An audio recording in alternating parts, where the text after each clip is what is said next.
Well, good morning, Bakersfield, surrounding communities, and everybody watching online on YouTube, Twitch, and Facebook Live. This is the Early Bird Special right here on KGEO Sports Talk, 101.1 FM, 1230 a.m. I'm Chris Burdick. That is Sparky. Sparky, good Thursday morning, my friend. Good morning. Let them know what they're in for. Oh, we got another jam-packed show. Kirk Cousins has found another team. We'll get into that. Rapper J. Cole has signed a basketball contract. I wanted to bounce off you. Plus, there is a ton of headlines that we could talk about, a couple different athletes into rehab. We can get into that and much more. Plus, it's Thursday, so our boy Anthony Jauregui will join us at the top of the hour at 8 o'clock. And ahead of Final Four basketball, we've got our boy Bolt Brady from Bolt Brady and his bro and the BLEAV Network. Plus, you can call or text in anytime throughout the show at 661-842-2000. I'm excited for today's talk with Bolt Brady because obviously not only the Final Fours this weekend, but you got the national championship on Monday. So we'll get his thoughts on all of those games and who he thinks is going to be the winner of of this year's March Madness tournament. But we do have to start in the NFL. The NFL meetings continue as we speak. I believe today is the last day, if I'm not mistaken. But the big story to come out of this week, it's not even from the owners' meetings. It's Puka Nacua once again. He has checked himself into rehab, as his lawyer has said, to hopefully help find a solution to his behavior issues and just off the field antics. I'm happy to see that this kid's taking the positive steps forward to kind of figure out what's going on with him.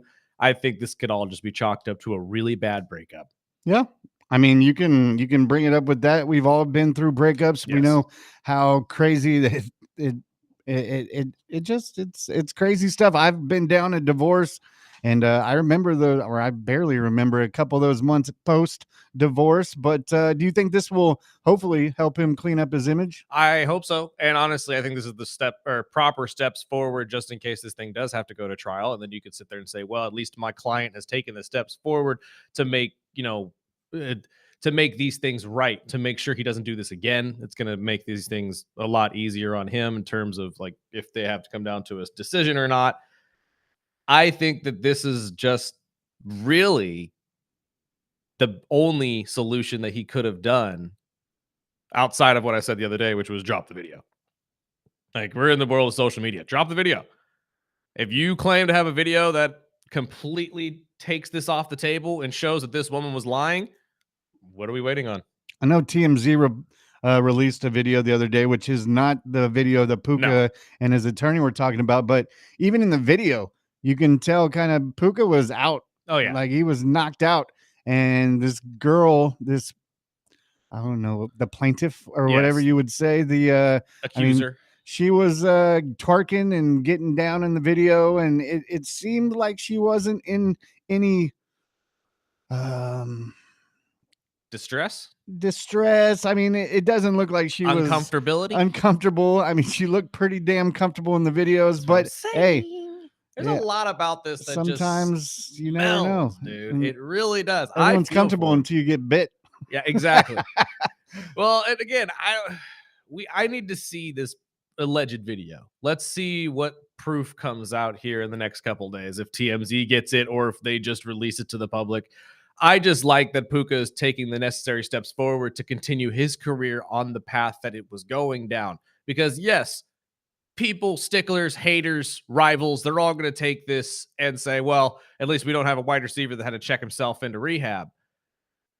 At least their wide receiver is smart enough to know he has a problem and needs to check himself into rehab. Yeah, could have gotten real bad and spiraled even worse. So it's probably a positive thing. I'm not going to lie. I believe that Coach Sean McVay and the front office of the Rams had a lot to do with this as well, because they've come out and said that although, yes, they have every intention of backing their star wide receiver, they still have concerns in terms of his personal development.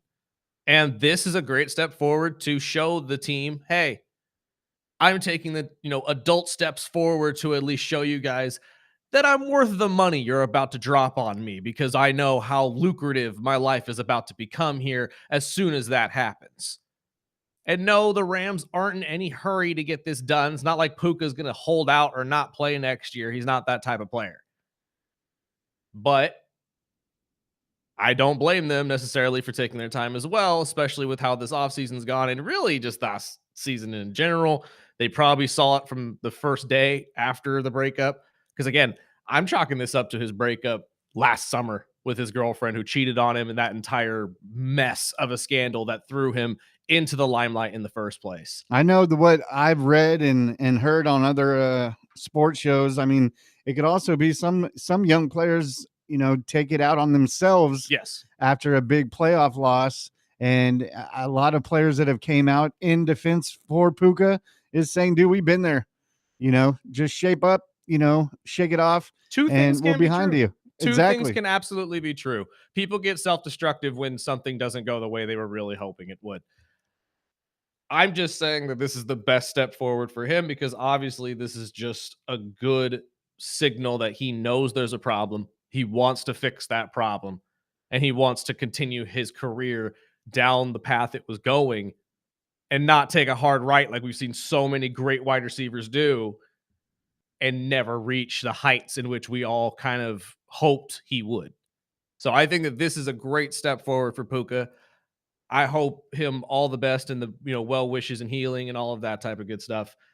We'll keep you updated on the entire situation as we can get more information. But as it sits right now, Puka Nacua is in rehab. Checked himself in. From what I understand, this was not the lawyer telling him you have to go to rehab. He took the necessary steps to do this. So I give him all the respect and love in the world and hope he heals and gets through this as quickly as possible. I know we had a listener that texted in earlier in the show, right at the beginning, saying, does this mean Puka's not coming to Bakersfield next month? That is a good possibility because, yes, Puka did have a football camp scheduled for here in Bakersfield in a month or two. Maybe he gets out sooner than that. And honestly, I think this could be a great success story if he does, because if he does get out for those and goes to these camps and preaches this story to the kids, this is a great learning lesson for all these young athletes. It is, and it's the Boys and Girls Club tour, so it'd be perfect fit for them. Now, clean it up for children. Let's not get crazy. You don't need to be telling these kids about the twerking in the club and all of that type of stuff. But you could totally make this a great lesson for young athletes and they can learn from him. Or we're going to be starting to talk about the fact that Bakersfield might have a curse on it because the last two major wide receivers who tried to have a football camp here. Yeah.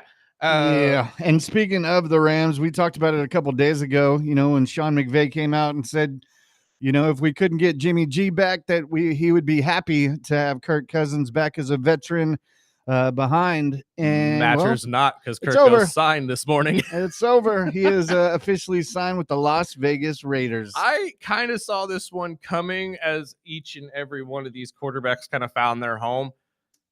The next best spot for Kirko outside of Pittsburgh, if Pittsburgh wasn't going to get Aaron Rodgers back, was the Vegas Raiders. And I think if Kirk is willing to do this, and there's no saying that he wasn't, he stepped up and helped Michael in the short time that they were practicing together. He could help Fernando become so much better in such a short amount of time because their playing styles are very similar. I think Fernando's got a little bit more athletic ability, much faster than Kirko. Let's not get that crazy.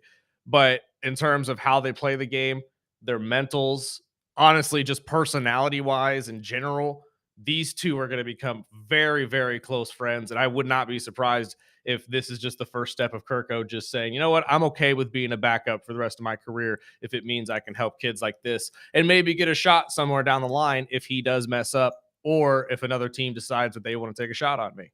So it's a great move for the Raiders. Comes at a value price, just like the Falcons with Tua Tagovailoa. So I think this is a win-win for both sides. I think it'll work out. I just don't know. I mean, that was one of the teams that we brought up when we were talking about where we thought some of these free agent quarterbacks were going to land. I think it's a perfect fit. I think it's is a positive thing for the Raiders because usually the Raiders just throw out a quarterback and, live and learn. But I think having a veteran presence with your number one pick in the draft, I mean, it should be a good positive thing. It's going to be so weird having two good good old church boys as starting quarterbacks in Vegas, the internet is going to be running with this for a while. But I agree with you. I think this is a great spot for him. And once again, it's a situation where if Kirko does kind of just run with it and take the role that they want him to take, he'll get an opportunity at some point. Because at some point, either Fernando takes a hard hit and they have to pull him out for a couple plays, but knock on wood, nothing serious.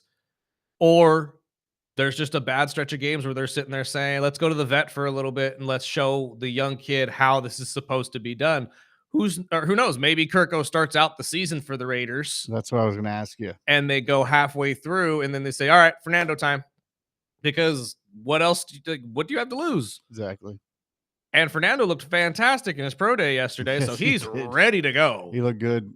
So I genuinely think this is going to be another positive move for the Raiders. It's a very team-friendly move. You don't have to worry about paying Kirko a stupid amount of money like a certain team did. And you get a good veteran leader for your young quarterback coming in. Again, just the optics of this is going to be so weird, seeing two good old boys being the quarterback of the Las Vegas Raiders. So say you're a Raiders coach, are you rushing Fernando out knowing that he is the quarterback of the future, or do you kind of give him some time and throw out a guy like Kirk Cousins? I think you got to see what you get at training camp. Yeah. I think if he takes or if he catches onto the offense quickly, he just can handle the speed of the NFL. An offensive line can hold him. Exactly. Throw him out there week one. But if I'm in training camp and I'm Coach Kubiak, this is your first year, you need to make the right decision. I would leave that on the table. I would leave the possibility of Kirk starting the first 2-3 games for the Raiders on the table just so your young quarterback can just see the difference in speed of the game. I would even throw Fernando in practice snaps against guys like Max. Let him see what an elite defensive end can do against any offensive lineman, whether it's his or really anybody that's going to be going up against him. I genuinely think that would be very good for his development, but we'll see what the Raiders decide to do. I think it's on the table, but if Fernando comes to the Raiders and is just perfect and you could see the development, you don't need that week or two, he'll be the starter week one. I would expect it as long as they can build that offensive line to help him. Yeah. Because we've seen what, that offensive line looked like last year. Yeah. And again, they made the right start of moves. At least you got a really good center. That's a great way to start this. But I agree with you. I need to see more movement in terms of bringing in pieces on that offensive line for me to be at least confident that we're going to be able to protect this kid enough to keep him at least competitive in the NFL, because you're going to need at least 60% of the snaps to go well, 65. And I don't mean well as in like, oh, look, he made a play. I mean well as in perfect snaps. Ashton Genty getting a 5 to 10 yard run, them being able to drop back for that 3-yard or that 3-step drop for the quick pass, the 5-step drop for the deep one. That's what I'm excited for. I'm excited to see, Genty behind an offensive line that can actually block, because I felt so bad for that kid last year, and it started to show some flashes where he can, he's a solid running back. Remember there was a time where the Raiders literally were so bad offensive line wise that Ashton had 101% of his yardage after scrimmage. Or I'm sorry, after first contact. I apologize. After first contact. This kid could not get the ball with an open lane to save his life. So I agree with you. I can't wait to see what this guy can do with at least a competent center who could call out a defense and tell everybody, that's your responsibility. Just do it.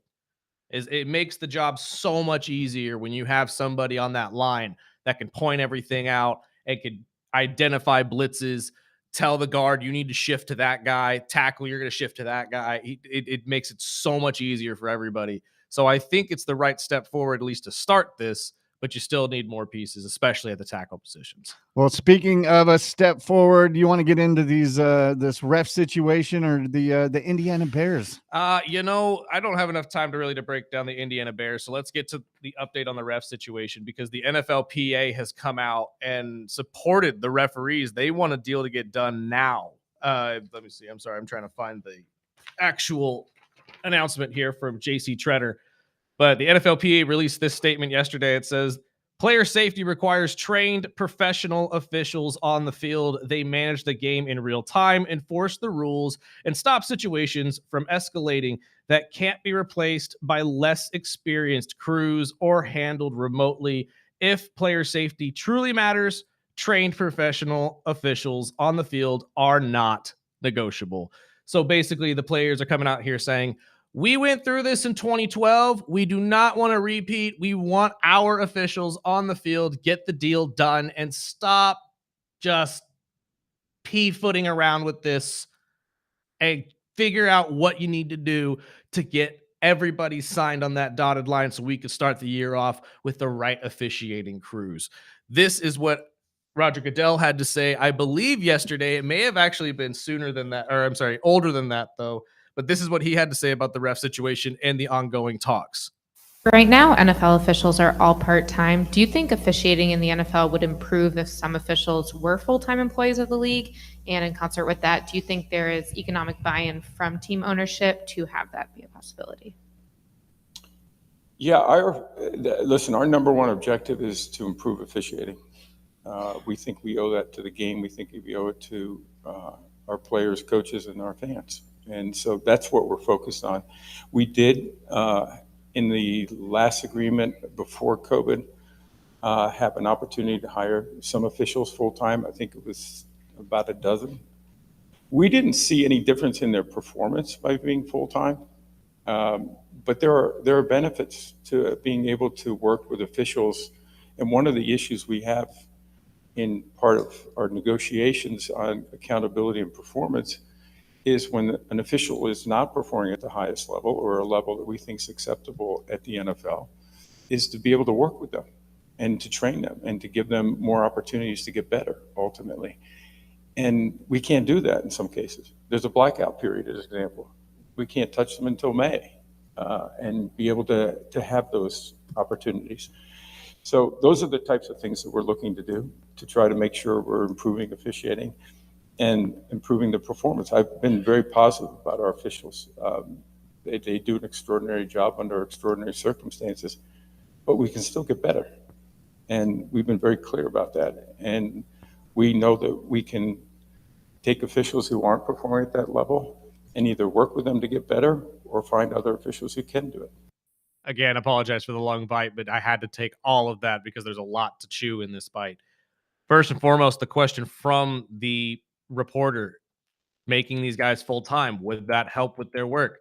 I don't think there's really any worker that really improves their job if they actually get the full-time status, but it's more of the security, I believe, is what these guys are looking for, not necessarily they're not necessarily saying, oh, if you make us full-time employees, I mean, we'd be more inclined to improve our game and be able to make this a better thing. No, I don't think that's what they're saying. They're more just wanting the security of it all, the insurances, everything that comes with being a full-time employee. Plus, a lot of these guys have day jobs throughout the week, drop that day job on a Friday night, fly out to whatever city they're supposed to be ref for a day, and then go home. And they get paid very handsomely for that, I realize, but that's still a very long week. Would most of you like to give up most of your weekend, if not all of it, every single week? Or would you rather just have a job that makes you full time because you actually enjoy doing it? So I get that point, and I get his entire point of there's a blackout period with all of this kind of stuff, so they can't even touch this until May. When the deadline expires. Exactly. The deadline expires May 31st. They plan to start training all of these lower level crews May 1st, which is also weird to me because I'm sitting there thinking, so you're going to have the guys who you won't sign and make full-time employees train these lower level guys for a month and hope and pray they tell them everything they need to know to do this job correctly while we try to figure out a deal with you. That does not sound like it's going to work out at all. Just like training your replacement. Right. I don't see that as something that's going to work out whatsoever. But again, there's a lot that goes into this deal. We've tried to break it down for you guys as best as we can from the information that we've been given and the information that's been shared, obviously. I still have to say, though, I think a deal gets done before May 31st. Yeah, it'll genuinely probably do be so. late right into it, like drama filled, but Yes. I think it gets done. I don't think either side really wants to go down that rabbit hole again No. because, obviously the refs want to get paid. They want to, do their job. And the NFL, really the only card that they have is to let these D3 refs come in, screw up, Yep. and be the center of attention. Again, like they did in 2012. And really their plan B is the robots, and I don't think the robots are ready for full-time officiating. So I think they're going to have to cave sooner or later. That's what I'm thinking as well. And it seems like a dumb fight between the two sides. I agree with anybody who's thinking that. But this is how business goes. You don't get paid more. You don't really get what you want unless you put your foot down and fight for it. So that's what the refs are doing right now. And they may win. They genuinely may win. We may be seeing them get a 8 to 10% pay increase year after year plus full-time status. I just got to see what they're going to give up to get that. Because if the NFL gets what they want and they claim that their plan is to take the referees who aren't doing a good job and train them so they can start doing a better job. I'm going to go out on a limb here and say, no, the NFL's plan here is to get some sort of clause that says if you can't get through this training and do it well again, hit you. Woo, you're out. Bye. You're no longer a referee here. Because that's the other plan that they want out of this is they want to dwindle down all the numbers of the older referees that have been doing it for 30, 40, 50 years, or at least look like they have. They want to be able to let everybody have an opportunity to get to that level. So there's a lot of things here that the NFL wants in this as well. We'll see what each side gets out of this. But for those of you who are worried, thinking we're going to get replacement refs, I say just don't worry about it just yet. I think sometime in middle of May, I would think, maybe even late May, like Sparky's saying, we get a deal done. And week one, we see NFL crews on the field and nobody's going to have to worry about replacement refs. We're all just going to go back to the way that we all want it to be. Let's take a break. We'll get into the Indiana Bears on the other side, or the potential of the Indiana Bears, as the governor of Indiana went on the Pat McAfee show and talked about that and just where they're at with this entire deal. And I know everybody keeps saying it's never going to happen. They're never leaving Chicago or the state of Illinois. I don't know about that anymore. I really don't. It seems like both sides are pretty happy with the potential union here that the Bears could be going to the state of Indiana. We'll talk about that on the other side. This is the Early Bird Special right here on KGEO Sports Talk.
Welcome back. Early bird special right here on KGEO Sports Talk, 101.1 FM, 12:30 a.m. Sorry. The Chicago Bears, for now. The talks for them moving potentially to Indiana or just finding a new location in Arlington Heights, which they've already bought property for, I apologize, 326 acres worth, by the way. The talks have been kind of a central point of the meetings as well. Pat McAfee had the governor of Indiana on. We'll get to him in a second. But talks are now moving forward because they're really waiting for a vote to come down next week on Illinois' pilot bill. Hold on, I'm sorry, I had the name of it right here in front of me. The payment in lieu of taxes bill, which would essentially help them step forward in helping with the tax problems that the Bears are trying to avoid in this move. Because that's really what all this stems to, is money. The Bears, although, yes, not really happy with the state of Illinois and how they're not helping them build this stadium, they're also looking to dodge a lot of tax problems that the state of Illinois have that the state of Indiana does not. And Soldier Field, although iconic, and we've talked about it many times in this show, it's going to be weird seeing the Bears not playing at Soldier Field, is the smallest field in the NFL by capacity by some amount here. It was opened in 1924 and was last renovated 23 years ago. And it's not even fully owned by the Bears. It's technically owned by the city of Chicago, which means they don't get full profits from this stadium. So everything about this is just screaming, we need to get out of this, because modern NFL doesn't work that way. They want full control of these stadiums. They want to be able to build around it, just like SoFi has with the restaurants and the housing and all of that type of stuff. They want a more modernized venue. And major thing here for the Bears too is they'll never get a Super Bowl again until they actually move, because the NFL is not doing Super Bowls anymore at old fields unless they absolutely have to. But right now, the Bears are actually pretty content with the move, or at least the potential move, to Hammond, Indiana. Although everybody that you listen to will probably sit there and say, this is never going to happen. That's a ridiculous statement. They're going to Arlington Heights. They've already paid for 300 plus acres to build this domed stadium, which really domed. I think we're going to see a lot of that in the future. I think so too. But it's Chicago. Come on. Football games in Chicago without snow? That's just weird to me. But again, a snowy Super Bowl in Chicago. Exactly. That'd be awesome. I'm just saying it right. I enjoy let the weather, or Arlington Heights, I guess, at this point. Football's all about, man. So one of the things that we had brought up, though, that I've now kind of shifted on was the thought of the fans not being happy about this. I didn't realize they're probably not going to care, because the movement isn't drastic. It's not like they're going all the way to the other side of the state of Indiana. It's going to be about right on the borderline of Indiana and Illinois anyway. So it'd probably just be like a Giants to the New Jersey situation.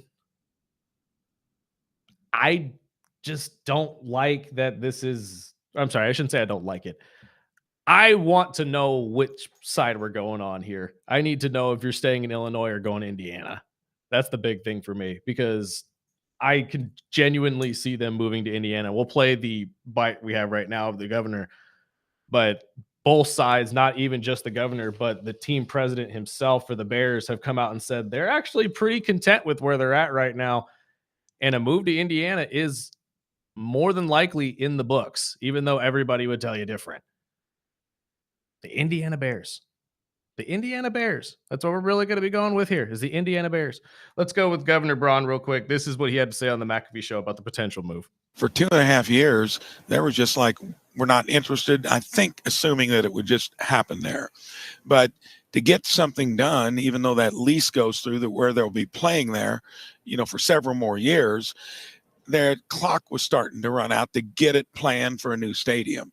So they came to us. We didn't try to lure them because they thought there was no interest, and they were being told bluntly, you got to build your own stadium. We're not putting any taxpayer dollars into it. So we never got ahead of our skis. I wanted to make sure it was an honest broker. We were talking. As opposed to being used for leverage, which is certainly going to happen in business. And that can happen at any time along the way on a real estate deal. Agreed. Therefore, before we went to, I guess, last week, when they made that strong statement and our bill passed through the House, that was kind of a threshold point. So when that happened, it was far enough along to where we believe it's mostly due diligence to just get the I's dotted, T's crossed, month and a half or two, and then you ink a final deal. That doesn't mean in the meantime something couldn't waylay it, but I think they are really now got a good look at what it's like doing business in a place like Indiana. And it's going to be a lot easier to run a business over the next 40 or 50 years than it would be there. Okay, so there's a vote in Illinois, I guess, to kind of counter what you guys are doing today. I assume you guys are watching this closely.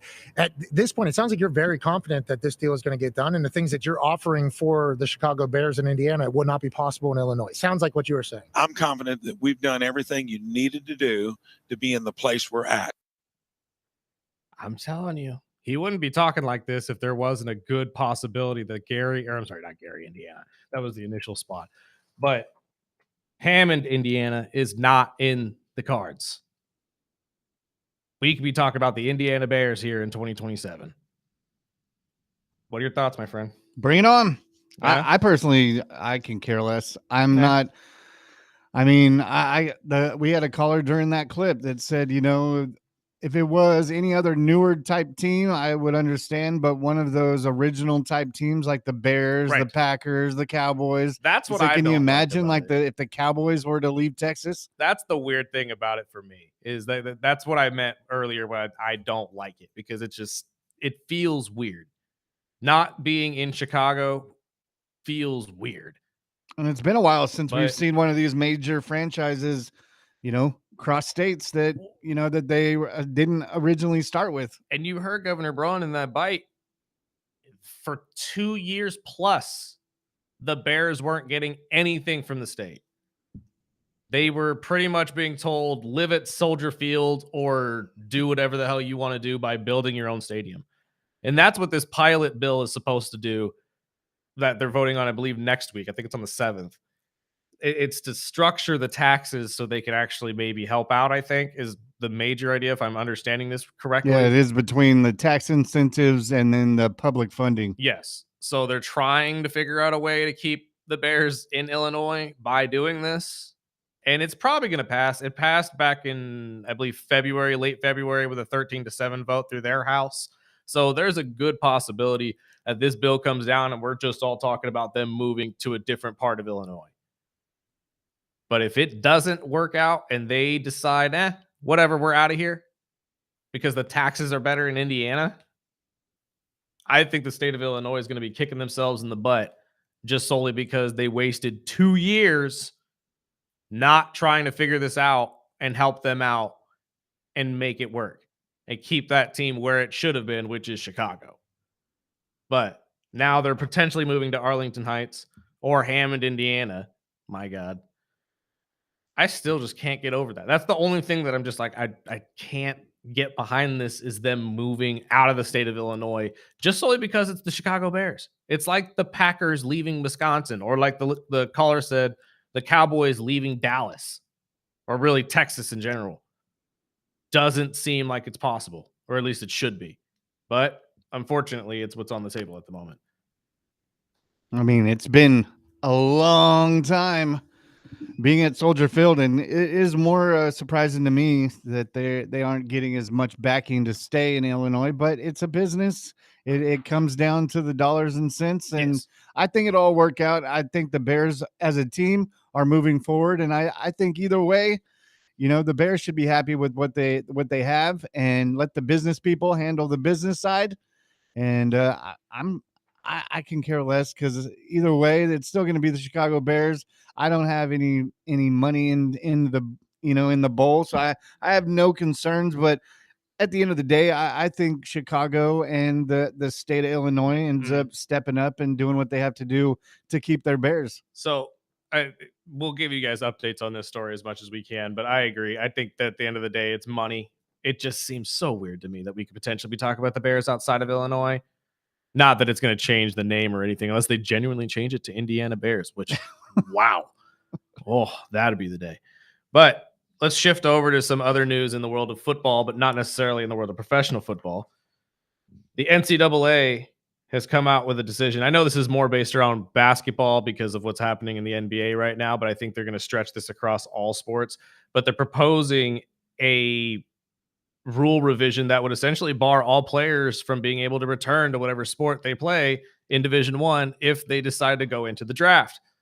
We had this issue, obviously, in basketball a lot this year. A lot of players coming back from the G League. Alabama player Charles Badiako, if I remember correctly, and if I butchered his name, I apologize.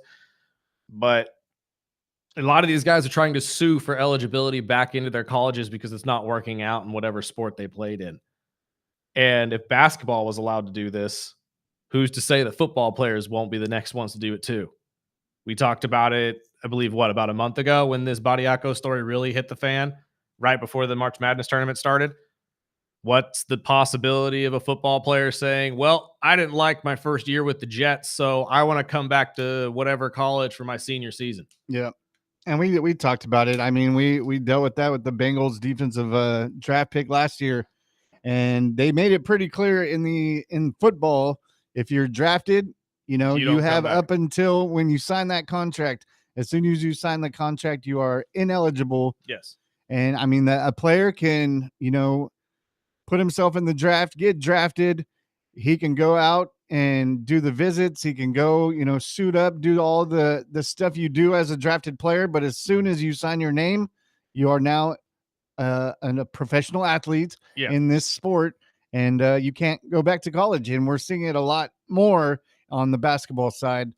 But I mean, it's pretty smart for them to finally step up and, put a period at the end of the sentence, because there is so much, questionable things going on with not only the college transfers, but the NIL. And I think it's about time that they came in and made it pretty damn clear on what these players can and can't do. See, I agree with you, but it also kind of angers me because it took them all of a couple of months to really come up with a rule proposal for this, whereas it's taken them years to fix other things. It really just shows where the priority is with the NCAA. And again, I agree with you. This is a necessary move, and they have to get this done because you can't have players just decide, I don't like my professional career or how it started. I want to go back. And then what would happen if they get drafted again? I don't think Badiako really thought that through. Like, you can't necessarily get drafted twice, I don't think. So what is the benefit of going back to college for a year, unless you had a plan to go do something else after that, which be willing to bet probably not. But at this point, I think this is a good step forward, at least in that area.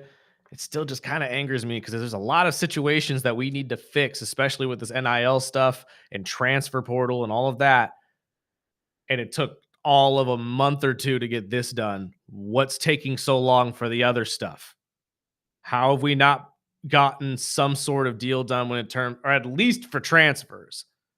We have to be able to quell that down, because a kid going to 4 different colleges in 4 years is ridiculous. Like, it really is. We talked about a guy who I believe played 7 years in college for what, Sparky? 5 different teams, 6 different teams, one of them being a junior college.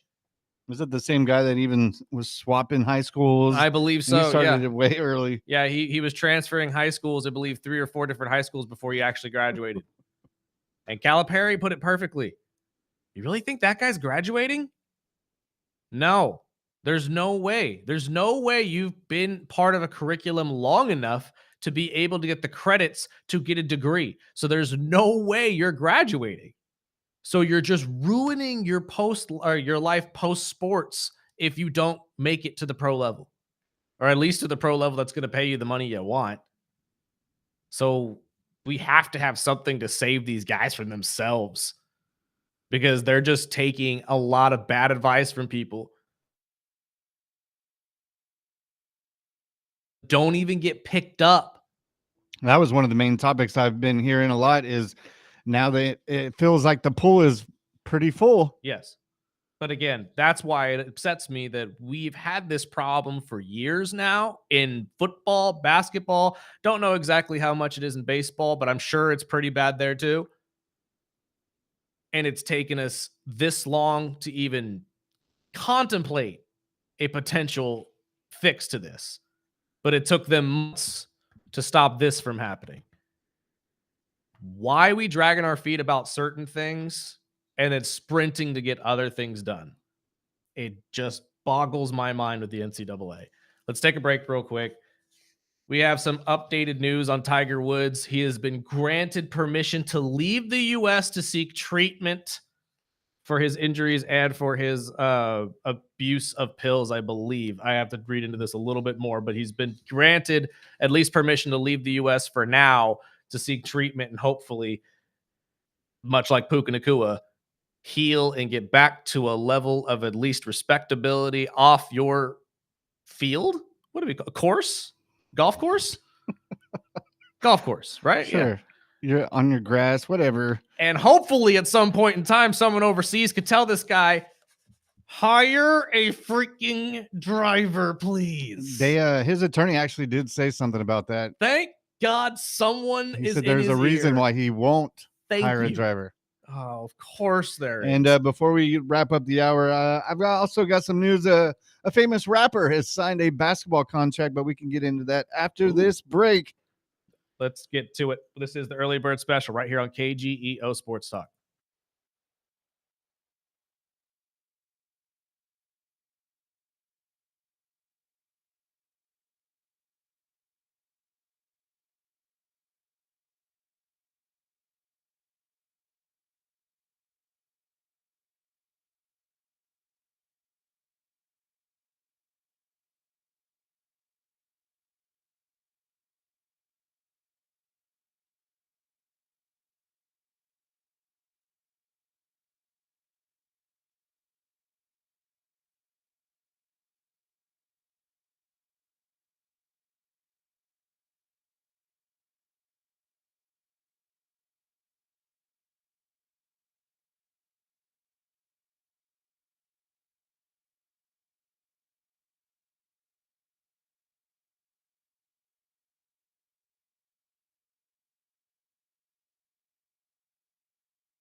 Welcome back.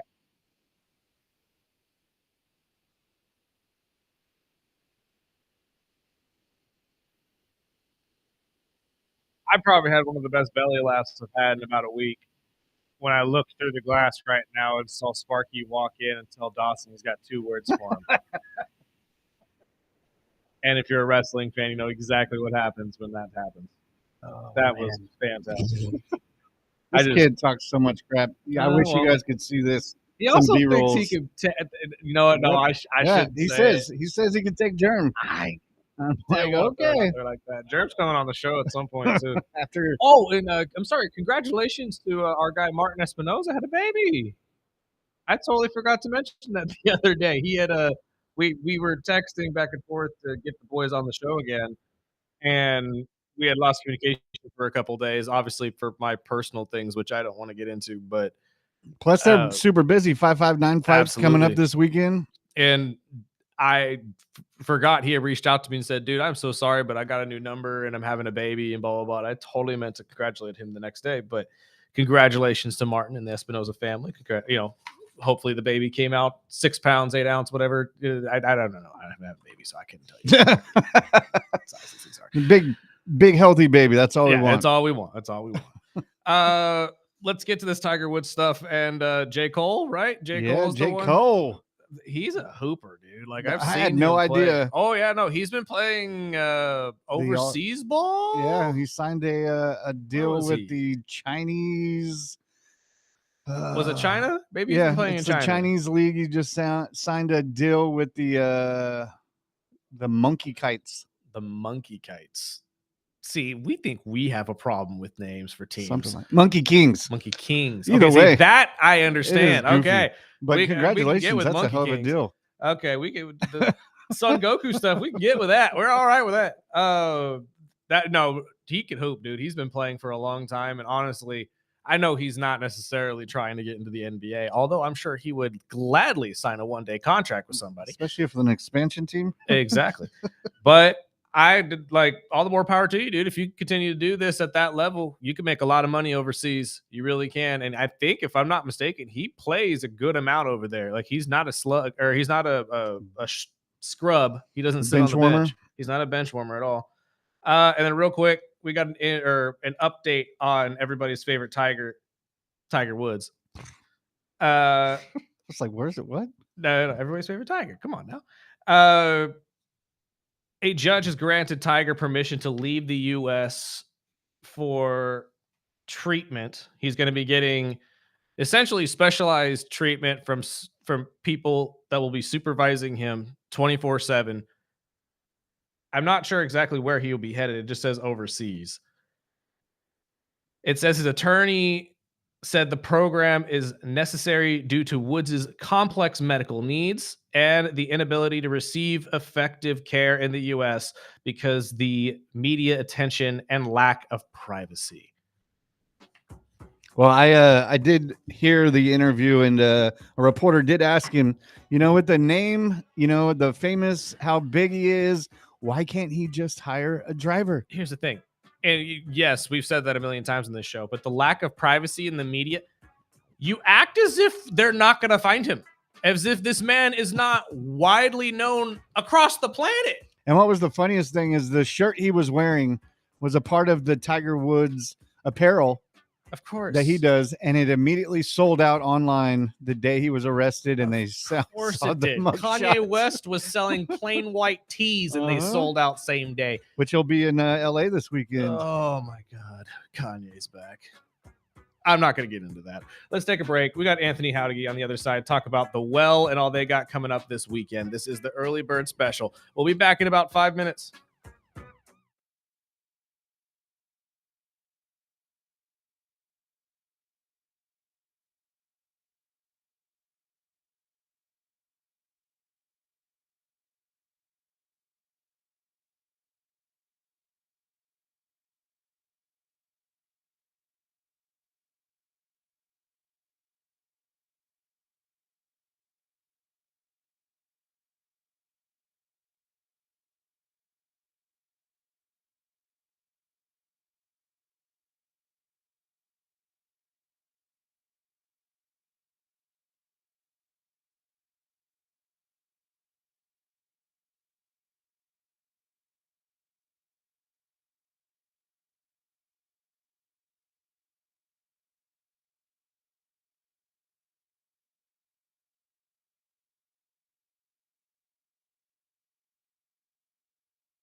Welcome back. Early bird special right here on KGEO Sports Talk. Sparky's getting attacked, and now he's in it. Dude, these old people over here. Old people? Yeah, Scott just sucker punched me. I thought I smelled Werther's original. Bastard. You know what's funny? He's got Werther's in that. He does. In that He studio. actually does. He has I Werther's. told you I They don't smelled come it. from him, though. They do not come from him. They come from his, oh, God, what's Corey's title? Psychologist? Is he a Sure. shrink? I don't know what you call these guys. Uber driver. Golden mullet. Diamond Dallas Page. Yep, there you go. Anthony Jauregui is here, as he usually is on Thursdays. Good to He see you, just sir. looked at you and shook his head right now. He just looked at you. Spencer. Spencer. What's up, everybody? Oh, you know what's funny? He's Serio. actually in our most recent clip. Talking. No. He just passes in the background, but He's a Dawson is celebrity. Instagram famous now. He's part of the And he's taking on Germ. I'm going to set it up. I know. He's checking the tapes. He's looking at the weights. You know what? Let's like, set dude. up the fight with Germ after we let Joel have him for a couple rounds, and let's see how long this kid lasts. Because if he can't last in a boxing ring, ain't no way you're taking on an MMA fighter. We'll raise some money for some non-profit or way. something. I'll take both of them. I'll fight both of them right now without caffeine. I'll Don't- fight both of them. Don't put yourself in the middle of this, J. Cole. I Don't thought you you do that. I thought you were bringing coffee this week. Dude, it ran out. It ran out. What? We have a Starbucks across the street. We have a Dutch Bros around the corner. Oh, and it ran yeah. out. I don't need that bougie. Yeah. No, you don't need that bougie. I don't need that bougie. You need stuff. you need that bougie reverb. You can go to stuff. Foster's Oh, I Donuts love and get reverb. him a cup of coffee. I love Yeah. reverb. Are you good with just a cup of coffee from Foster's? What? Are you good with the cup of coffee? I was you're joking. okay, I was just good. kidding. I don't do coffee. Really? Yeah, I don't do coffee. You said that like we're at a party and I'm offering you cocaine. Yeah, I do. I don't do Well, coffee. Caffeine, cocaine. That's different. Is it? Yes. That I one mean, tastes good. Either way, I'm talking a lot. Like, either way, you can't. Either Oh, way, Good Lord. I'm sweating. Either way, they gave you the night off for media night, I guess. So yeah, I'm on a press tour. I'm doing the class of 2026 Hall of Fame Foothill ceremony press tour right now. Are you really? So, No, he's lying. like this He damn- had No, no he's- idea what the heck it was. When He you sat wear down and saw the sunglasses, I never flyer. know. no, it's just so you guys don't see my eye crispies. It's not even for anything cool. People come in here with glasses and like, yeah, I'm a cool guy. I'm Between like, him and Dan, I don't know who wakes up later to roll into the show. I'm not. did I roll 100% in here? I was here about Yeah, 3 minutes early. 3 minutes? He was early, right once. on time. He actually brushed his teeth, I think. I think. I did. You want to smell? Come here, Sparky. I'll give you a kiss. Yeah, I did. I'm not even gonna ask. I do know that you guys have Caroline Ray coming in Mhm. Saturday, which I'm actually looking forward to. Dude, she's hilarious. She was awesome. She was on the show earlier this week, and Yeah. she was money, dude. Oh, you can tell someone's funny just off rip. And there's some comics. I'm not saying you guys, but like there's some comics you can interview and they won't give you anything. And you're Yeah. like, either you're nervous or I suck. We've been there. We've been there. Oh yeah. So it's like, but you know, when they come out firing with just a little silliness, like Yeah. I'm like, dude, Caroline Ray, you're hitting it at 7:30 in the morning. She's probably been up for 3 hours. She's old, but Right. I think she's Don't like, talk about Aunt Hilda like that. hey, my sister's name's Hilda. I can say that. I Switch yeah, Theo. There's a thing like I don't know. I like Caroline Ray. She's funny. Me She's too. funny. She's like her style. I didn't know she was a comedian. really. I did not know she was a comedian until I started prepping. I'm like, man, she's been doing this for decades. Mhm. Oh yeah, if there's a funny woman on a TV show and she's kind of like not the center of attention, she's definitely doing stand up at night to get attention. Or they probably that's probably where they found her, because she was talking about like Yeah. one of her first times on stage. She got to meet Robin Williams. Yeah, And yeah, I'm like, damn, you're pulling some names from way back. yeah. But it's cool to see that she's going to come to town. She's a big fan of Bakersfield, Mhm. and she's going to be performing Saturday night at the Well Comedy Club. Get tickets while you can. Are you performing at all this weekend? I'm not performing at the club this weekend. It's a dark weekend for me. I'll let everybody else take the bookings. I can't keep them off of me, but no, I'm not doing $5 funnies. However, I did help book it. So I gave Dan a few names of comics that have been going into the mics, and I think deserved a shot to like do a showcase in front of a crowd for a show. So It'll be a good, again, it's similar to $5 fun, not Friday the 13th showcase, where it's kind of like maybe not the household names, but you're still gonna go. The ticket's a little cheaper, and it's gonna be a great time. So, you guys had Andrew Idell earlier this week. He's one of the guys that I'm like, dude, he's been coming ever since I met him in January. He's been every open mic I've seen. He's never taken a week off, and he took a few years off, and for health reasons. Sorry, I don't know if I should say that. Yeah. Oh, he explained a little bit of it. His little he had farts or something. I don't know, something with his intestines. But I think That's no joke either. no, Andrew's hilarious. Oh, he's great, and that's why it makes me glad that God kept him alive all these years. So Right. yeah, no, and that's like the kind of comics you'll see, people that maybe you haven't seen on the show before, but they've been at the open mics, have been doing well, been earned an opportunity to showcase. So the $5 funnies, that is something that you guys used to do at the old location. Is this the first one in the new location? This is the first official $5 location, $5 funnies at this location. Sorry, and hopefully it's a reoccurring thing. You Right. know, I think especially with this war in Iran, it could help to use little things It's a little not a war. cheaper. It's whatever it is. We're gonna blow them into the Stone Age. And so it's the ticket's a little cheaper. It's literally cheaper than the price of like a movie gallon of ticket. gas. Or Maybe a not that. coffee? Yeah, a coffee if you don't go to Foster's. But it's a good time. It's a good time. It's gonna So be, is that, I think Andrew said 9 comedians or something like that. it's about 10. So do you 10-ish. know any of the names? Yeah, he mentioned like Yeah. You see?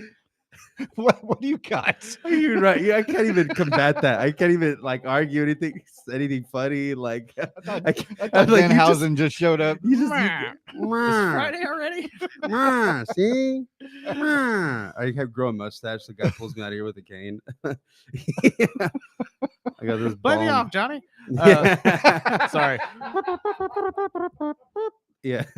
Names of comedians that'll be there on Friday. Anthony Jauregui will be there working the door. It'll be Tip him while you can. Paying his taxes. yeah, tip me, dude. The other day, a guy gave me a cigarette. If you want to tip me at the club, listen, I don't even take sex. Give me a Pre-roll yeah. something. Hey, it's a family show. Yeah, I mean, John Hacker will be on Nice. there. He hasn't been on in a couple months. One of my favorites. Trevor Chavez will be be doing a show spot. I think he hosted in February, so it'll be a fun time.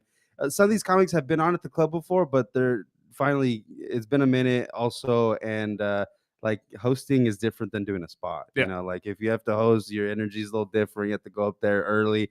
But when you do a spot on the showcase, you go up a little later. You go up and just worry about your time. You don't have to worry about like introducing this person or say the credits of this lady. So Trevor Chavez, John Hacker, Boydston. I know Nice. we've seen those names before, but there's a couple in there that we haven't seen before. Blowing up on social media right now. She'll never hear this, but is Darling Hernandez. She's doing a lot of fun TikToks and a lot of Instagram reels and stuff. Like she's posting 10 videos a day. That's super cool. But it's a comic I've known for a minute, and now she's kind of taking it to the next level by posting a bunch. So she'll be there this weekend. Smashy P, she was here. Nice. Yeah, so Smashy also one of these people that killing it at the open mics, has a lot of really high energy and roast people, be silly, and that's what I love. So people that can just go up there and be funny, not care, and sweat a little bit. Well, So, speaking of yeah. like, I mean, comedians that are hitting it hard. I Mhm. mean, there is so much going on right now. It seems like the comedy scene here in town is popping right now. Yes, it There's is. all sorts of open mics. I know our boy Jay Bird did his show last Mhm. night Mhm. with the guys like Boydston and Trevor, and Mhm. I believe Trevor's doing another show Saturday at a Slice of Italy, a new Mhm. pop-up shop. And I mean, I'm seeing Trevor's name everywhere. Yeah. I don't know how that fool sleeps or what he's doing, but I will say another show I'm looking forward to, which I believe it's coming up here in a week or two, is the roast battle. Dude, yeah, that's gonna be a good time. And who do you got? I got Eric Lopez. He's a comedian from Visalia. Here's the thing, guys: is Visalia? I mean, Eric and I roasted each other at an open mic show, maybe in like 2 or 3 years ago. There's 6 people there. So a little So there's a inside baseball. backstory, huh? So no, inside baseball. I'm using There's backstory to Andrew and Trevor Right, too. yeah. Like, you guys had this pre-planned. I'll give you all the tea, dude. It's a WWE. I was actually the guy that said you guys need a roast because I saw how confident Trevor was and I saw how Andrew was taking it. I was like, dude, two little white boys roasting each other would be hilarious. I think Trevor's whiter than Andrew. Honestly, Trevor grew up in a whiter city than Andrew. Andrew grew up in Porterville. Come on, dude. My tia lives there. I'm going up against Eric Lopez. We roasted each other again 2 or 3 years ago. There were 6 people in the room. I'm using the exact same jokes I used that night. Oh, no And way. I'll take a couple. I talked about his kid. I talked about his eyes. I think he has a good kid. I think he has good eyes. Either way, I made up the lies, so that rhymed. I love, dude. This is the thing. I heard you guys talking about it with Andrew, roast battles and stuff. Like, what's the craziest thing you said? Yeah. Just like, dude, I made fun of someone's dead sister in a car accident. Like, So there is no line. there is no line, but and I won that battle, by the way. No kidding. I would hope so. Right? And I'm like one of the only 3 people to ever beat Nathaniel Webb in a roast battle here in town, and it's because I got up early and I hit him with that joke. And he's one of the judges, right? Oh yeah, Nathaniel is literally probably the best joke writer we have in Bakersfield for roast battle. Love that Like kid. he's so funny.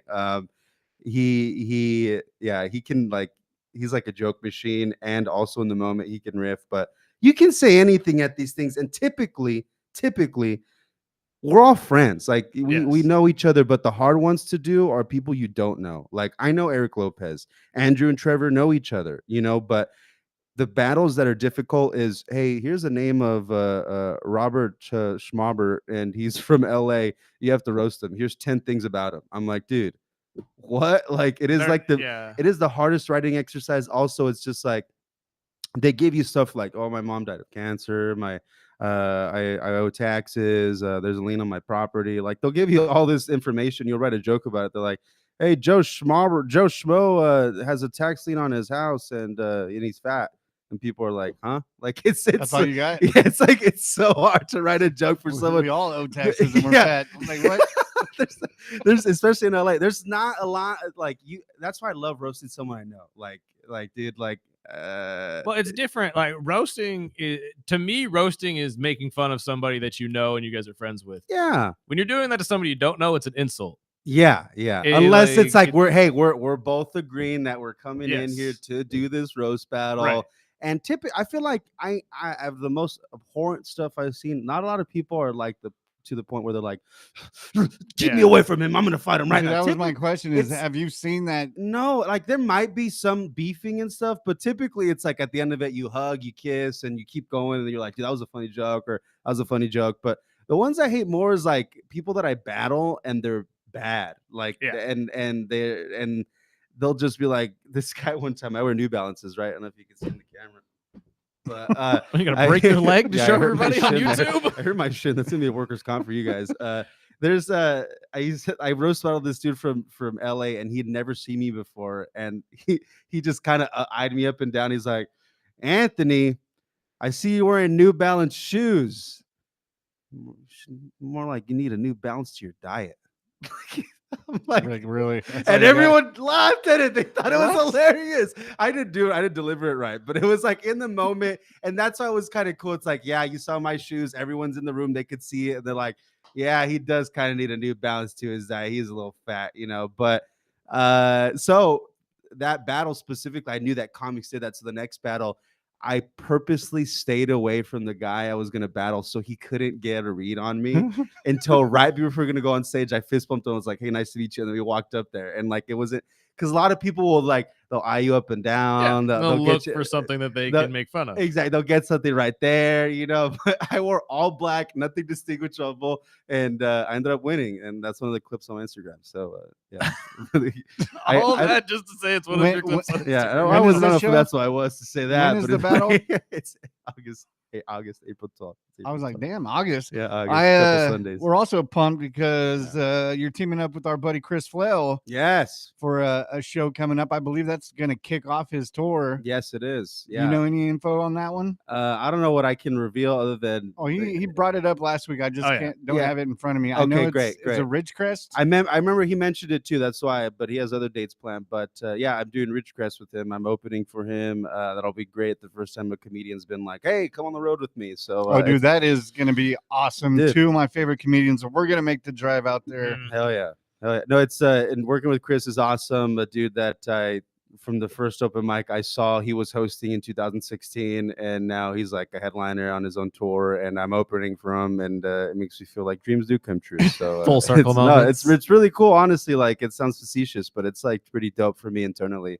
I'm not posting a picture about it and letting everybody know, but I feel good. You know, it's well deserved, man. Yeah, you put in a ton of work, not only on stage but helping out. The Well Comedy Club and the community filled with comedians. Yeah. I mean, you're one of my favorites. So when I heard it from Flail, I was like, really, dude, that is awesome. Yeah. I'm looking forward to that show. Ridgecrest, Patriots Bar and Grill, I think. Have you done that venue before? I didn't. It's my first time in Ridgecrest, and I was just in Orchid last night, which is up there by Santa Maria. And dude, these little towns are fun because they don't have a lot of comedy. They don't have a lot of, I don't want to say things to do, but not like a comedy show. So a comedy show comes into town.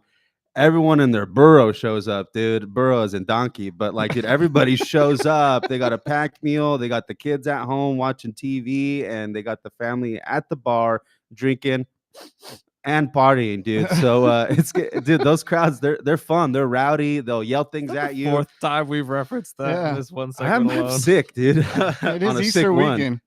Yeah. But I was gonna ask that because I mean we know kind of how the crowd is here in town. But like teams or places like that or Ridgecrest or I know Tehachapi. I mean, how is the different with the crowds?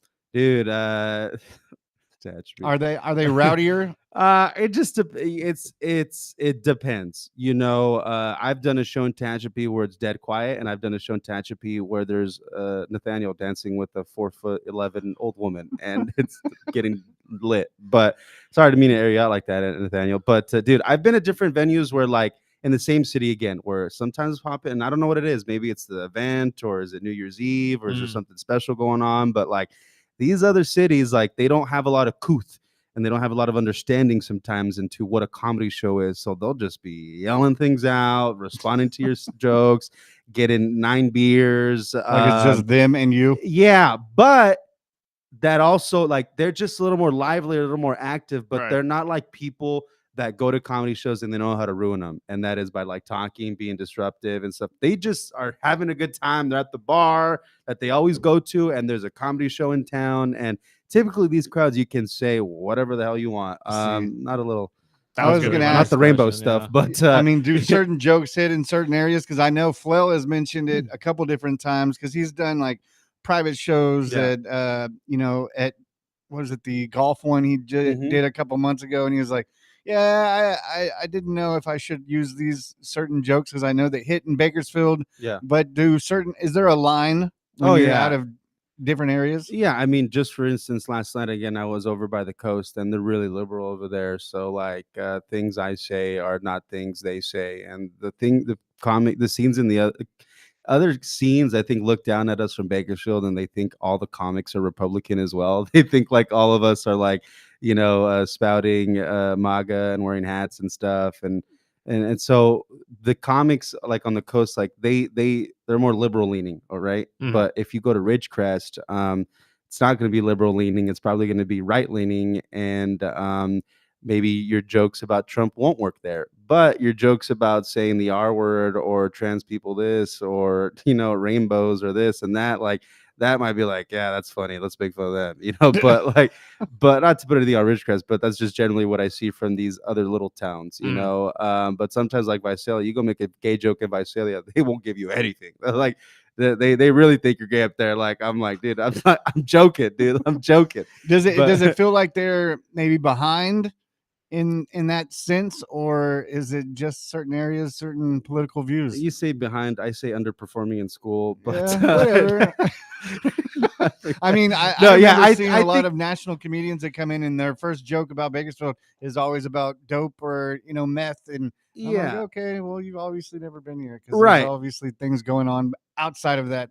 And people like us get upset at that because I'm like, dude, we're upstanding citizens and we live in the city, but I'm not on meth, you know. But I think if you do things smartly, it's always funny. Or if you make fun of yourself a little bit, it's always funny. But I don't know if they're behind, but it's just when you take a consensus of the city and they're already like maybe like lower income, or there are a lot of farmers out there, and like that Mm. tells you everything you need to know. If it's a lot of farmers in a town, that tells you everything you need to know. Like there's not a lot of like liberal towns with farmers hanging out, Yeah. unless it's like a co-op in the woods or something. So you like can kind of walk into the venue and kind of read the room and kind of see, okay, yeah, but what you get is a lot of people that aren't worried about what we're worried about in the well, not we, but like maybe what the internet's worried about. Like a lot of these people in LA, they live on the internet, but the people in the Central Valley, they live with their hands and they're working and they're doing day to day, and then they go online at night. But a lot of people in LA or other cities that are big, they just spend their time online, so they're worried about all these things and stuff.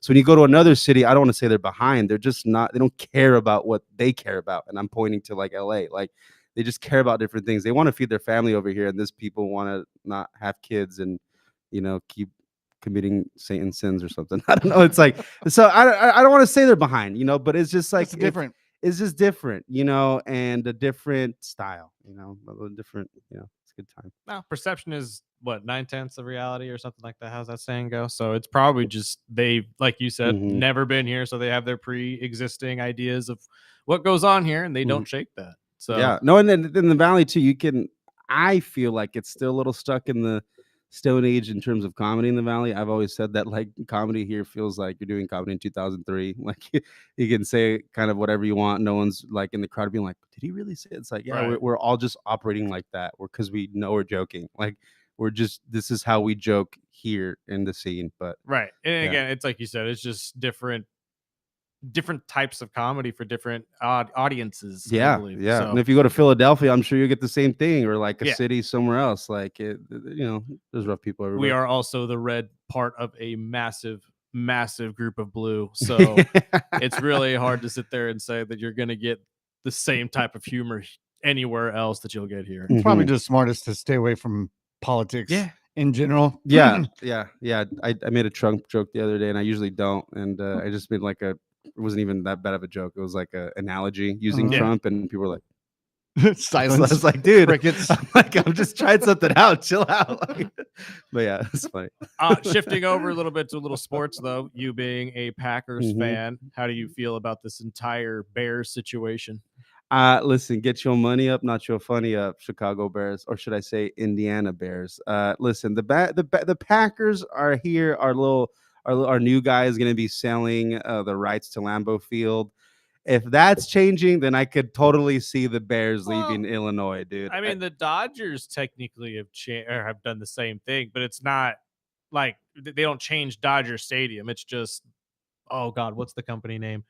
It's a Japanese company, but I can't remember. But Oh, it's the one we whatever talked about, company. yeah. So it's like Dodger Stadium at Yoshinoya Bowl Field, or what? Like, Well, it's the other way around. Whatever. oh, It's let's just say I know it's not Toyota, but yeah. Toyota Field at Dodger Stadium. You know what I mean? Come So on, it'd be the guys, same that's thing like- for you guys. Sponsored. That's like that seems It's like a mouthful, but yeah. But are people saying that they're just going like, "Hey, let's go watch the Dodgers"? but it's not.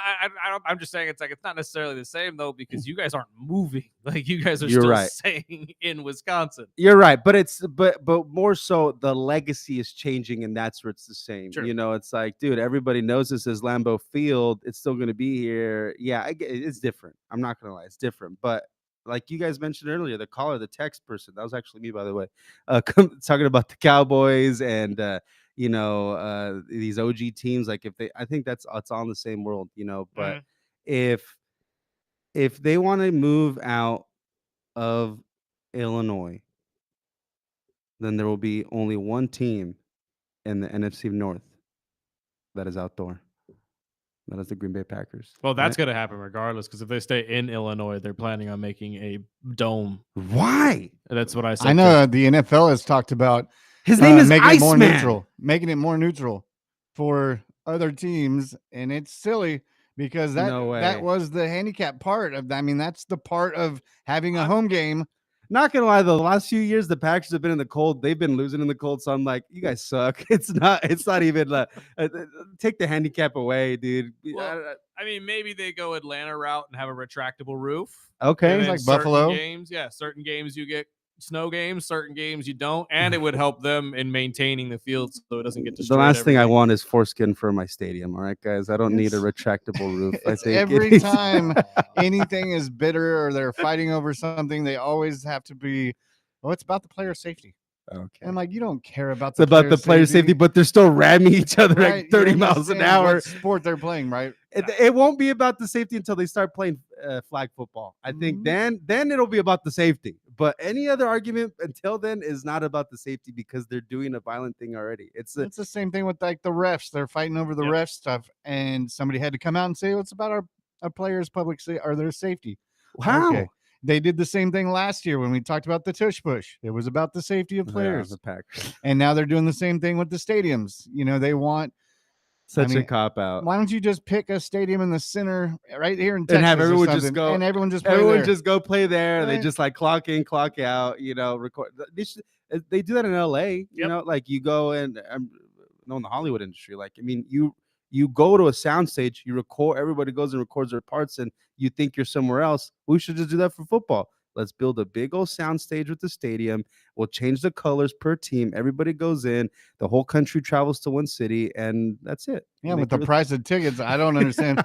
I mean, we probably should just do VR and we just put the VR set and watch the game right at home. Yeah, But I know there was a story that came out with the between the Rams and Niners because Frisco was upset that the Rams were trying to move their home game against them this year because the last few years the Niners fans they show up and take over that home game, and the Rams tried to, hey, can we move our game from Australia? Can we make sure it's the game against the Niners? Wow. So we don't lose another home game. And they didn't do it. And the Rams were a little upset about that. I'd be pissed too, dude. I'd be pissed feeling like I'm a Rams fan going to my stadium and be like, I'm here to watch a home game. You turn around and there's just a bunch of bloods around you, dude. That is Look, like, dude, you have to take it. The Niners have been in California technically longer because the Rams left. All right, you're It's right. just like the you're right. Raiders. If they ended up coming back to Oakland, you still have to at least take the couple years of your fans not showing up because you left. Yeah.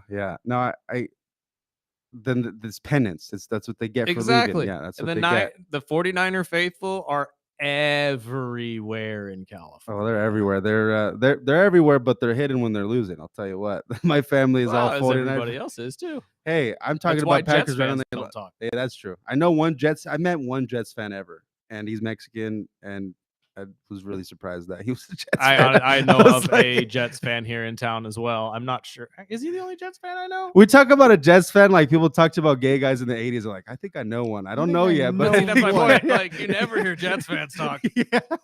We were just Could be talking the same about person. that the other day. Oh God. Crashing something else. In those, Yes. So $5 $5 funnies? Freddy fighting. So yeah, we got Danny Hill tonight, $5 funnies Friday, and then Caroline Ray Thursday. Oh, No that's open mic tonight, guys. right. Don't Danny go. Hill's tonight. I forgot about that. Danny Hill. I don't know how that trumps open mic. I'm Well, not the ticket booker. sales, I'll tell you what. I'm I not the mean, booker. have you Yeah, not I seen the guess. I mean, promo? there's social media people taking over stages as well everywhere. So I get it.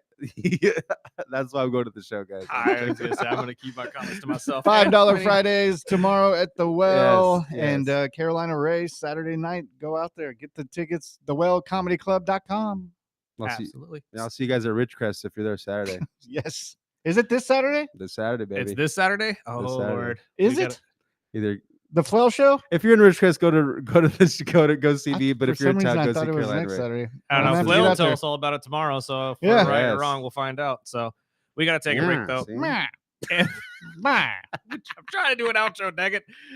Anthony, good to see you, my friend. We Thank you. appreciate your time as always. We got to take a break. We got Bolt Brady on the other side. This is the Early Bird Special right here on KGEO Sports Talk.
Welcome back. Early Bird Special right here on KGEO Sports Talk, 101.1 FM, 12:30 a.m. And it's time to talk to our guy, Bolt Brady from Bolt Brady and Bro at the BLEAV Network, as the Final Four is this weekend. National Championship on Monday. And then I believe we'll get him one more time next week for the Masters as well before we bid him adieu for until the football season. Bolt, good to hear from you, my friend. What's happening, guys? Not a whole ton, just getting ready for this Final Four. But before we get into that, I would, be a bad golf fan if I didn't ask you your thoughts on this whole Tiger Woods situation. Wow, two thoughts come to mind. Number one, it's sad, and number two, it's got to be embarrassing for his kids. Oh, 100%. Charlie's going to have to live up to this, and that, God, I mean, living up to your dad being arguably the best golfer of all time is one thing, but your dad's also kind of a POS outside of the game. That's got to be rough.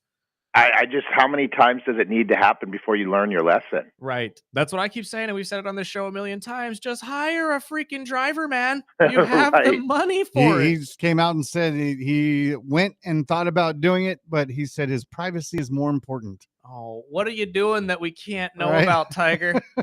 Who are you meeting up with? What diners are you visiting again? Oh, God. But I mean, outside of that, he's going overseas to seek treatment and all of that. Do you think that's going to be a good thing for him? Yeah, I thought him going overseas, that was interesting. I guess maybe he just wants to get out of Dodge. He figures people won't know him as much over there. Might be true. I don't know about that, Bolt. This man is a globally known athlete. It's Tiger Woods. Yeah. It's like LeBron going out overseas thinking, oh, I can get away and no one knows who I am here. It's like, no, I'm pretty sure you've transcended your game now. Do you think it's over for him though? And when it comes to golf? I do. I mean, I thought it was over with before this happened. Right. I mean, they were talking about the Masters and stuff, and if he was going to be in the Masters, I was going to bet against him. I'll put it that way. Yeah, I did. I had made the point that about a week ago or so that even if he did jump into the Masters, the toll it would take on his body, I highly doubt he makes through the tournament. Yeah, that's what some people might not understand. That the Masters, Augusta is super, super hilly course to lock. Yes, Yeah. absolutely. And again, I make this point to everybody who says that golf isn't a sport. Go out and play a round of 18 without a cart and carry your clubs. Yes. Tell me how you feel at the end of it. For 4 days. Yeah, for 4 days straight. Exactly. Like, Yeah. tell me how you feel at the end of it. I promise you'll think it's a sport at the end of this. But we got the Final Four this weekend, my friend. Obviously, the battle of the number one seeds, and then we have the opposite side, UConn, hopefully trying to make its way to a championship again. How do you feel about all this?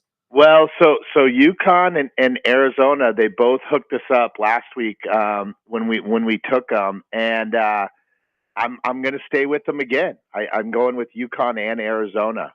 Boo. Boo! Who was that? Sparky? Yeah. Yeah, Sparks got the Wolverines winning this whole thing, so he's rooting for them to pull it off. Well, listen, if they beat Arizona, it won't be a huge surprise. I mean, the line says it all. That the line hasn't been this tight for the Final Four since 1980. I mean, both of them are like 2 points or under. Wow. So, I mean, that's telling us that everyone expects it to be a close game. So it could go either way for sure. And talk about these four teams that made it to the Final Four. I mean, somewhat of a surprise, I guess you could say, that Illinois made it all the way down here. But the other three, I think everybody was kind of assuming had a pretty good chance to make it all the way to this Final Four. Do you think that this is kind of how we're going to be getting this tournament for the years to come? Is that we're going to be seeing most of the favorites make it this deep? Probably, yeah, because of the NIL. I saw a stat with the NIL. Like in 2022, there was 11 millionaires, and now there's 50 because of NIL. Wow, that's incredible. Yeah. We were just talking about this when it comes to the NCAA jumping in to stop all these players from coming back after being drafted, but it just boggles my mind that we can't figure out some sort of guidelines for the NIL situation yet. And yet it took them, all of a month to fix the draft problems. I just don't understand. It's the wild, wild west. I think the one thing that's really changed with the game is the level of 3-pointers that have gone up. It's kind of like the Steph Curry effect that I call it, but not only are they going up at a higher amount, but the players are making them at a higher amount as well. And I agree with you. I think Steph was really the one that made the game this way. They've changed it just because of how good he is at shooting a three-pointer. But I argue that we have always been enamored with three-point shooters. Everybody's always loved guys like Kyle Korver, Peja Stojakovic, all these other great shooters. We've just never had one that could shoot at the clip that Steph can. Or the volume, right? Yeah, I mean, absolutely. There was a stat that showed that Draymond Green had made more three-pointers than Larry Bird at the same point of his career. Wild statistic. Yeah, Larry only averaged shooting 3 in an entire game. Yeah. You know, Steph will do that 3 possessions in a row. Exactly. I mean, shoot, the freshman from UConn probably had 3 before that final shot he chucked up there. But he did 10 for 58. Oh my God. Again, I agree with you 100%. The three-pointer has changed the game tremendously, and it's probably going to change again before the next 5-10 years are up. God, especially with Wemby coming in, everybody's looking for that next 7'2" monster that they can lean on. He's incredible. I was watching him last night against the Warriors, and he looks weird out there. He's so tall, but man, is he effective. Absolutely. So, centered around the national championship game, I know you have UConn and Arizona. Who do you have winning the whole thing? Oh, wow. That is a tough one. I could go either way on it. I mean, it's really tough that Hurley in the second round or later is 14-0 against the spread. I think Arizona's got the better team by far, but I think UConn's got the better coach. I'd go with UConn. See, I like UConn winning it as well, even though I have Arizona winning the whole tournament. I didn't have them winning against UConn, though, unfortunately. But if Hurley wins another one, are we talking about him in the same, or the same conversations as a Coach K? Wow. Maybe eventually. Yeah, I think the reason he won't be talked in the same breath as Coach K is because I think more people liked Coach K, right? Absolutely. Hurley kind of rubs people the wrong way. But yeah, I mean, if he gets 3 in a short period of time, that's impressive. I agree. I mean, again, I'm not saying he's of the level of a Coach K, but you have to give him the respect at the very least that he's been able to do this with UConn. Yes. And and before we let you go, since we brought up Dan Hurley, what's your thoughts on the whole Roger Ayers situation and the head-to-head that the two of them had? Oh, with the referee? Yeah, exactly. I don't know. I mean, just kind of watching it and then reading what they have to say, they said it wasn't that big of a deal. Right, exactly. I think people, I mean, I know I'd be emotional at that point of the game too. That's what I said. It's like you have to kind of let that go. And if the referee calls a tech there, imagine what we'd be talking about today. Oh, that would have been brutal. Everybody would be saying that the entire tournament is rigged for Duke and that all of this was meant to happen. Or we'd be talking about Dan Hurley as one of the dumbest decision makers of all time. But it baffles me that the NCAA has punished the referee now and pretty much said you don't get to referee the Final Four, and they can not give a reasoning all they want, but we all know it's because of this. Right. I mean, this guy's been a referee for the last 7 years in the Final Four. There's no other reason I would think of than this. Oh, is that right? He's been the last 7 years. That's what I read, that he has been at least a part of 7 Final Fours. I'm not 100% sure if it was the last 7, but he has reffed in 7 separate Final Fours. Wow. Okay. So he has plenty of experience in this area. Right. Okay. Speaking of Duke, I saw a pretty cool stat with Boozer that he's the first person since Larry Bird to go 22, 10, and 4. Wow. Really? Yeah. Is this kid going to be that good? Well, see, that was the thing is I watch him and I'm like, I just don't know if that game's going to translate where, you can kind of power everyone because in the NBA, the guys are going to be stronger. But at the same time, he's only 19 or whatever. Mm-hmm. So, could he be like a Karl Malone? Mm-hmm. Yeah, I don't think I see a lot of his dad's game in him too. I'm waiting for him to get the dad's jump shot, but I mean, I like what I've seen, but I agree. I've seen a lot of it, and I'm just like, maybe he needs 1 or 2 more years at Duke before he actually makes that transition. But it's hard to walk away from the number 1 overall pick. So right. I don't think he actually does. But my friend, thank you so much for your time. Do we got a text message? We do have a listener's question. He said he uses BetMGM and saw that they have UConn at the bottom with the best chance to win the ship. Would it be a good bet to just take UConn straight up? For the championship or for the game? for the championship. Like I said, I don't think anything's wrong going with Hurley. Yeah, they should get some. That's probably like plus 250 or something like that. So yeah, I don't think anything's wrong with that. He did send it in. They said that Michigan's at plus 165 and UConn's at plus 5. Ooh, plus 5. I was like, oh. Yeah, well, if he thinks Hurley can go 15-0, or I guess it'd make it 16 with 2 games. I mean, it's tough. All these teams I think are really, really good. I think I do have Arizona and UConn and Michigan. Those are the 3. I think Illinois would be really tough for them. They'd have to catch on fire. So taking what UConn has had to do in the last 2 games, they had an absolute dogfight against Izzo and Michigan State and won by, I believe, 3. And then the last second shot against Duke.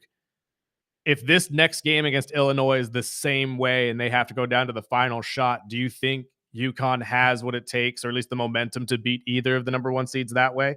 Or do they have to outright just blow Illinois out for everybody to see them? Yeah, I think if it's a close game, you got to be scared of UConn, because when there was at one point during the Duke game, they were 1 for 18 from 3-ball land, and then they ended the game 4 of 5. So I think they are pretty clutch. I think for Illinois to win, I think they need to kind of blow them out. If it's a close game, then I'd really like UConn. Okay, sounds good. Sir, thank you so much for your time. We really appreciate it, and we will talk Masters with you next week. Sounds good, guys. Let's take a break real quick. We will get to some of these final stories before we get out of here. This is the Early Bird Special right here on KGEO Sports Talk.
Welcome back.